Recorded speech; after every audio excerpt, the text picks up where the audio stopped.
अभिनेत्री अनन्या बंधा हेले अभिनेता पार्थ सारथी। अनन्या मिछ केसर साक्षी साजिथिले पार्थ। कोर्ट तरफ बारंबार समन आसिबा सत्वे धरा छुआ देउनथिले पार्थ। शेषरे सुंदरी बांधवी बंधा हेले अभिनेता पार्थ सारथी। हॉलीवुड अभिनेता पार्थ सारथी राय को बड़गड़ थाना पुलिस गिरफ्त करिछि। जामिन विहीन गिरफ परवाना आधार रे पुलिस ए कार्यानुष्ठान ग्रहण करिछि। जुडिशियल मजिस्ट्रेट फर्स्ट क्लास व जेएमएफसी कोर्ट को निर्देश अनुसार पार्थ सारथी कोर्ट नियमर उल्लंघन करथिबा अभियोग रे गिरफ करा जायछि। सूचना अनुसार पार्थ सारथी विरोध में जेएमएफसी कोर्ट जामिन विहीन गिरफ परवाना जारी करथिले।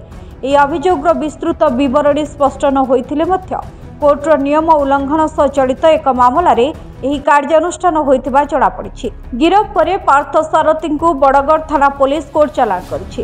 तेबे पार्थक गिरफ हेबार मूल कारण जानिले आपण आश्चर्य हेबे। ए सब पछरे अछि पार्थ सारथी को एक्टर तथा बांधवी अनन्या हाथ, जहाको ने स्पष्ट करिसेंती अनन्या को भल भाबरे जानिथिबा युवक स्वागत का कहबा अनुसार अनन्या किछि वर्ष तले तांको उपरे एसिड माड़ उद्यम और अपहरण करने को धमक दि जाउथिबानी स्वागत समेत 9 जन नाम एक केस रुजु करथिले, जहाँ संपूर्ण मिछ बोली वर्तमान पुलिस प्रमाण कर देइछि बोली स्वागत कहछंती। किंतु एही मिछ केस रो साक्षी भाबे थिले अभिनेता पार्थ सारथी। 2021 और 2023 रे दुईटी केस देला परे परवर्ती समय केस को कंप्रोमाइज करने को खुद अभिनेत्री अनन्या चाहिथिले, किंतु कंप्रोमाइज करने को प्रस्तुत नहांती स्वागत।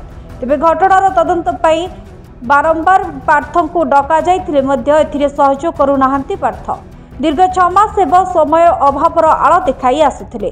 शेषरे कोर्ट नियमर उल्लंघन करथिबा अभियोग रे पार्थ को गिरफ्त करा जायछि। मोनारे अनन्या मिश्र फॉल्स केस गोटे देथिले, जोटा कि मोनारे 5टा किछि लागिछि, जोटा कि किछि मेड आउट होउनी। एपर्यंत काहे कि मटा कहबेरि ना, काहे एपर्यंत से माने कोर्ट तांको सम्मान कलानी, माने रिमाइंडर भी गलानी। से माने केही कोर्ट को आसुनांती, तांको केस रो किछि माने एविडेंस किछि दउनांती, कि किछि अपियर ही करनांती। निजे ना कंप्लेनेंट आसुची ना तांकर विटनेस के आसुछन।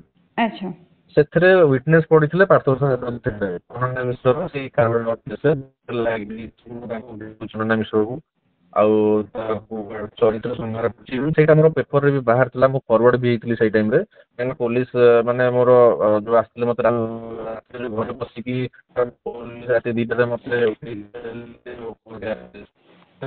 लेटर किछि नथला। मते इवन किछि पचारली कि सेई टाइम रे कौन किसी पचार किसी सेठी प्रेसर कर पार्थ सारथी लिंक अच्छी से विटनेस पढ़ी से सब मिछ हाइलाइट हवा चक्कर गोटे केस देती। आमती सी अनन्या मिश्र जी सी भी सब कहे कि झी मैंने सी माइंड सब चले कौन कि झी पावरटा सी देखिए पुओ मान को केस देदेले पुओ मान तो जहाँ लास्ट को मैंने कंप्रोमाइज करेंगे ना। तो सेमती आम ना मो ना से केस देकी आम घर को मो फरवर्ड होती से टाइम खारवाड़ टाइम बापा को फोन करके कि कंप्रोमाइज करने को। एमती आगे देखो जो लोक केस दौर से लोक निजे कहूँ कंप्रोमाइज करने आमको आम शुणुन से कथा बारंबार मत धमक चमक केस उठेवा को आमको आम केस देइथिलु तांग नारे और आम किंतु प्रोसीड करथिलु स्ट्रांगली। बट जते बेले तांग पाखु सम्मान गला सी होची कि अपियर होनांती 2023 रु एटा हलानी केसटा। तो एबे जोंती आमे जो केसटा देइथिलु सेथरे भी से आसु नथिले। आमे तांक नारे गोटे केस देइम आगे आमे सिविल भी गोटे करछ डिफेमेशन 5 करोड़ रोड पकेइ।